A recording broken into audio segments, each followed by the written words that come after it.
किसान के पास दो बैल थे। एक का नाम लाल और दूसरे का नाम भूरा था। दोनों मिलकर किसान के लिए बहुत परिश्रम करते थे। वे उसके लिए खेत में हल चलाते और उसके खेत को जोतते थे। वे उसकी बैलगाड़ी को खींचकर शहर में बाजार के दिनों में ले जाते थे। जब वे थक कर भूखे प्यासे घर को लौटते थे, तो किसान उनको हमेशा बहुत अच्छी, ताजी और हरी घास खाने के लिए देता था। वह उनको अच्छा और ठंडा पानी भी पीने को देता था। वे दोनों बहुत संतुष्ट और खुश थे। कुछ समय के लिए सब कुछ ठीक चल रहा था। फिर एक दिन किसान एक बकरी खरीद कर लाया। किसान ने उस बकरी को भी हर प्रकार की खूब अच्छी खाने की चीजें देना शुरू कर दिया। वह उसे चना और मीठे गन्ने भी खिलाता था। बकरी इन सब चीजों को खाने में बहुत आनंद लेती थी। वह खुशी से मिमियाती और मैं करती हुई घुटनों के बल बैठकर जो भी मिलता खाती रहती थी। जब भूरे बैल ने देखा कि बकरी तो बिना काम किए बहुत ही खुश और संतुष्ट रहती है, तब वह बहुत व्याकुल हो गया। वह बड़बड़ाने लगा और लाल बैल से शिकायत करते हुए कहने लगा, हम दोनों हर दिन, हर समय कितनी मेहनत करते हैं और हमें खाने को केवल घास और भूसा मिलता है। बकरी तो कुछ भी नहीं करती। वह तो बस सारे दिन खाती और खाती रहती है। मोटी और मोटी होती जा रही है। लाल बैल ने मुस्कुराते हुए कहा, किसान हमें भी अच्छी घास, भूसा और ठंडा पानी खाने पीने को देता है। वह हमारे विश्राम के लिए साफ, मुलायम और सूखी घास बिछाता है। हमें जो कुछ मिल रहा है, यदि तुम उसी में संतुष्ट रहोगे तो सदा खुश रहोगे और बहुत समय तक जी सकोगे। तुम देख लेना कि किसान अवश्य किसी कारणवश बकरी को मोटा कर रहा है। एक दिन दोनों बैलों ने देखा कि किसान अपने साथी के साथ बहुत बढ़िया खाना खा रहा है, परंतु मोटी बकरी कहीं भी दिखाई नहीं दे रही है। तब उन दोनों ने जाना कि किसान ने मोटी बकरी को अपनी पुत्री के विवाह के भोजन के लिए काट दिया। यह देख भूरा बैल समझ गया कि लाल बैल सही कह रहा था। उसने ठीक ही सोचा था। शिक्षा: दूसरों के ज्यादा सुख को देख अपना सुख न भूलो। ईश्वर ने जो भी दिया उसी में संतुष्ट हो जी लो।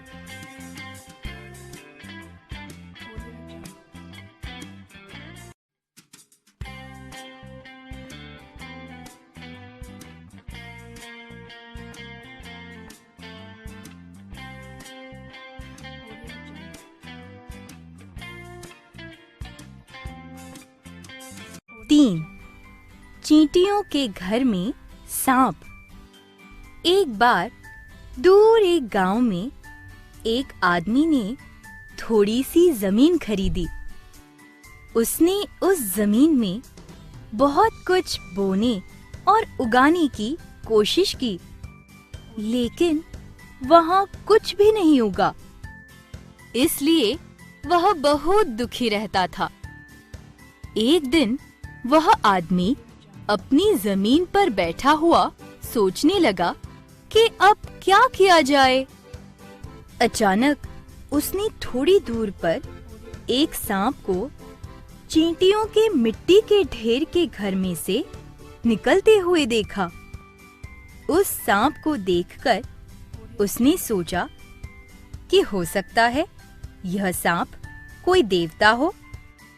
यदि मैं इसे कुछ खिलाऊंगा तो हो सकता है कि ये मुझे आशीष दे, फिर मेरी भूमि में कुछ उगने लगे और खेती होने लगे। अतः उस आदमी ने उसी समय एक मोटा बड़ा चूहा पकड़ा और सांप को खाने को दिया। सांप चूहे को खाकर बहुत प्रसन्न हो गया। वह उसी समय चींटियों के पहाड़ जैसे मिट्टी के घर में गया और उस आदमी को इनाम के रूप में एक सोने का सिक्का लाकर दिया। अब यह काम प्रतिदिन होने लगा। जब वह आदमी सांप को एक मोटा बड़ा चूहा खाने के लिए देता, तब वह सांप उस आदमी को एक सोने का सिक्का देता था। इस प्रकार वह आदमी धनी हो गया। उसने अपने परिवार के रहने के लिए एक नया घर बनवा लिया। उसने अपने पहनने के लिए नए कपड़े खरीदे। अब उसके परिवार वाले भी अच्छा पहनते और अच्छा खाते पीते थे। वे सब बहुत संतुष्ट रहते थे। एक दिन उस आदमी ने अपने बेटे से कहा, एक बड़ा मोटा चूहा पकड़ कर ला और उसे ले जाकर सांप को खिला दे, तो सांप तुझे अवश्य सोने का सिक्का देगा। अचानक उसके पुत्र के मन में लालचपूर्ण एक विचार आया। उसने सोचा कि सांप प्रतिदिन एक बड़ा मोटा चूहा खाकर चींटियों के बनाए मिट्टी के ढेर से एक सोने का सिक्का देता है। आज मैं इस सांप को मारकर चींटियों के बनाए मिट्टी के पहाड़ जैसे घर से सारे सोने के सिक्के निकाल लूंगा। अतः जब सांप बाहर निकलकर चूहे को खाने आया, तो उसने जैसे ही सांप को मारने की कोशिश की, वैसे ही सांप ने पलटकर उसे काट लिया। शीघ्र ही उसके पिता को यह बात पता चल गई। वह अपने पुत्र के इस किए पर बहुत दुखी हुआ। उसके पिता ने फिर से सांप को बहुत से चूहे खाने को दिए, ताकि सांप उसे क्षमा कर दे। परंतु सांप ने अब बदले में कोई सोने का सिक्का नहीं दिया। शिक्षा। लालच करने से हम अपना जीवन भी खो सकते हैं। इसलिए जो कुछ पाया उसमें संतुष्ट रहें, तो अधिक सुखी रह सकते हैं।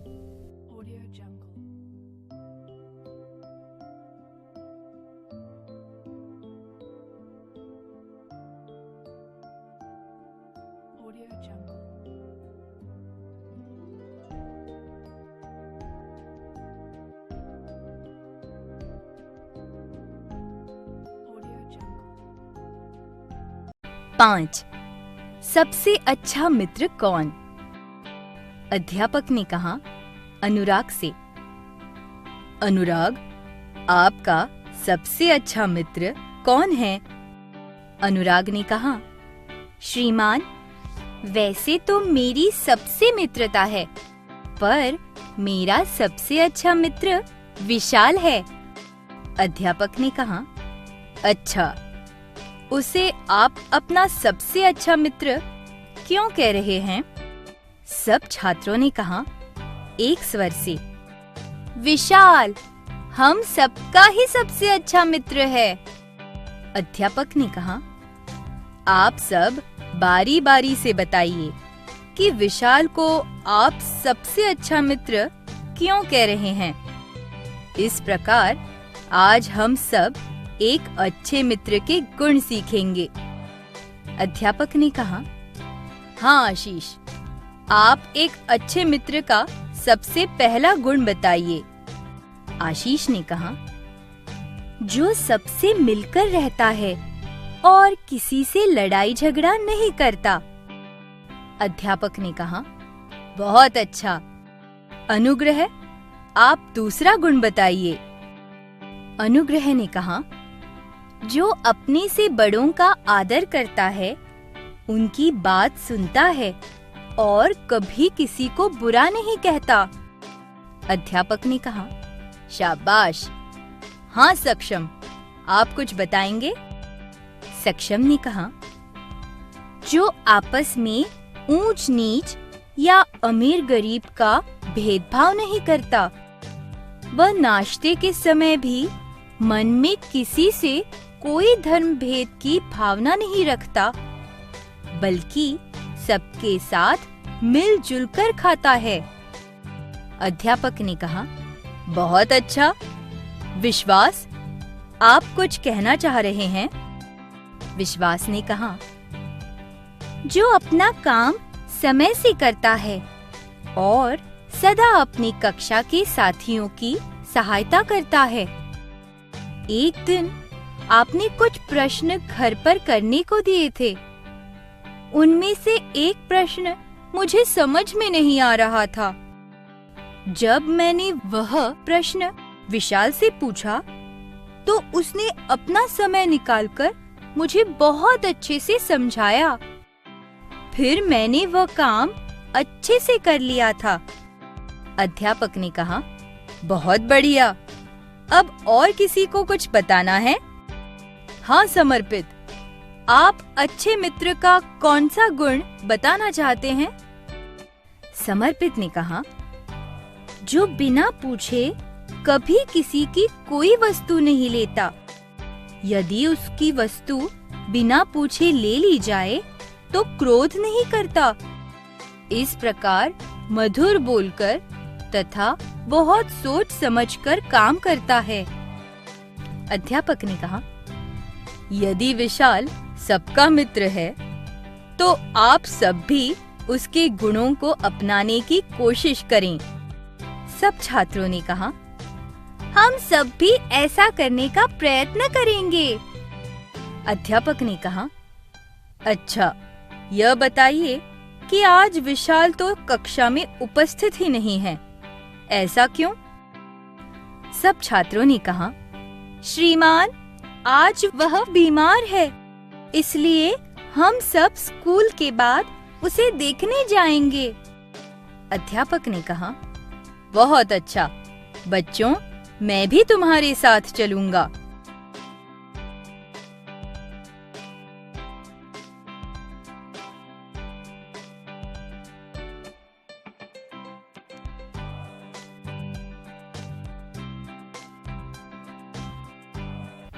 भेड़ की खाल। एक दिन एक भेड़िया बहुत भूखा था। उसने जंगल में सब जगह भोजन की खोज की, परंतु उसे कहीं भी कुछ खाने को न मिला। शीघ्र ही वह जंगल के बाहर पहुंच गया। वहां उसने एक मैदान में कुछ भेड़ों को घास चरते हुए देखा।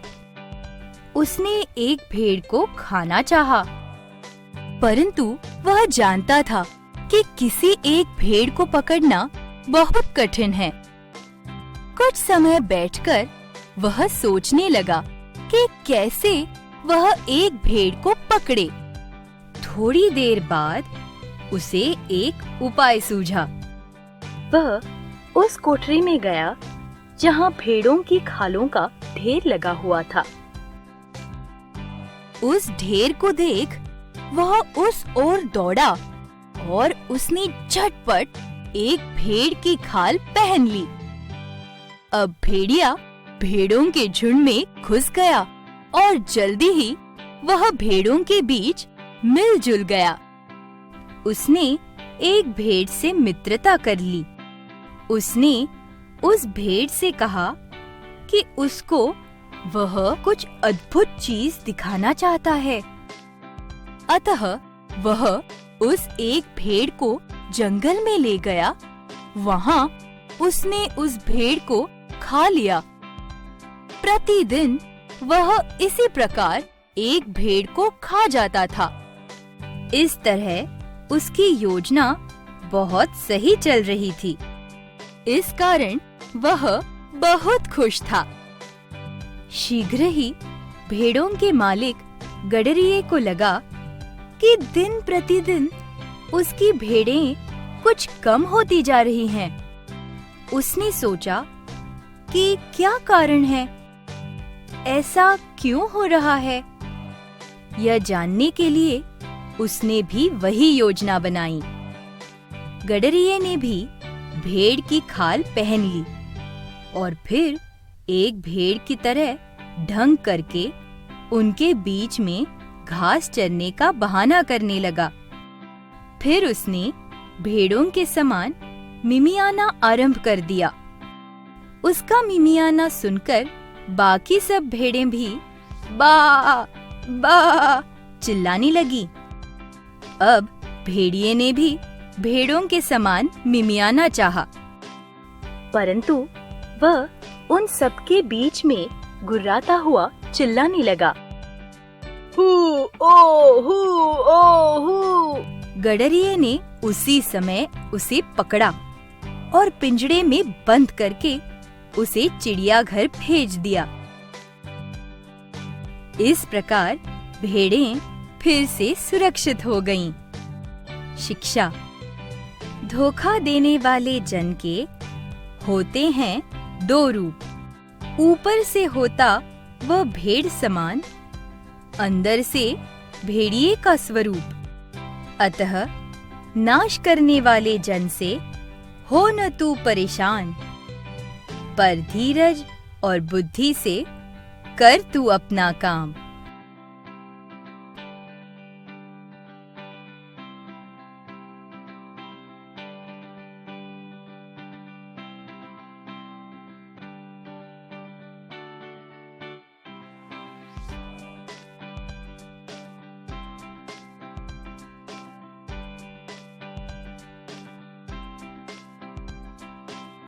कामचोर गधा। एक आदमी के पास एक गधा था। वह गधा बहुत आलसी था। एक दिन उसके मालिक ने बाजार जाकर कुछ नमक बेचने की सोची। वह अपने गधे की पीठ पर नमक का एक बोरा रखकर बाजार की ओर चल पड़ा।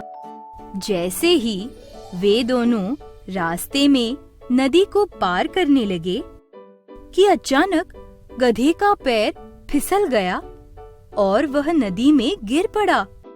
गधे को चोट तो नहीं लगी, पर खड़े होने पर उसे ऐसा लगा कि उसकी पीठ पर रखे नमक के बोरे का बोझ कम हो गया। दूसरे दिन गधा फिर से कुछ नमक से भरा बोरा लेकर चल दिया। अब वह जानता था कि उसको क्या करना है। गधे को अब अपनी पीठ पर लदा बोझ हल्का करना था। अतः जब गधा और उसका मालिक नदी पार करने लगे तो गधा फिर से नदी में फिसलकर गिर पड़ा। इस बार फिर से उसे अपनी कमर पर रखे नमक का बोझ हल्का लगने लगा। उसने सोचा, यह ठीक हुआ। गधे के मालिक ने उसकी यह चाल पहचान ली। उसको बहुत क्रोध आया क्योंकि उसके नमक के बोरे में से सारा नमक बह गया था।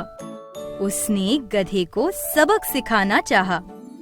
तीसरे दिन गधे का मालिक गधे की पीठ पर रुई से भरा बोरा रखकर बाजार चल पड़ा। गधे ने सोचा कि फिर से उसको अपनी चाल चलनी चाहिए। जब वे दोनों नदी पार करने लगे तो गधा फिर से जानबूझकर नदी में फिसल गया ताकि उसकी कमर पर रखा बोझ हल्का हो जाए। परंतु अब की बार ऐसा नहीं हुआ। उसकी कमर पर रखा बोझ और भारी हो गया।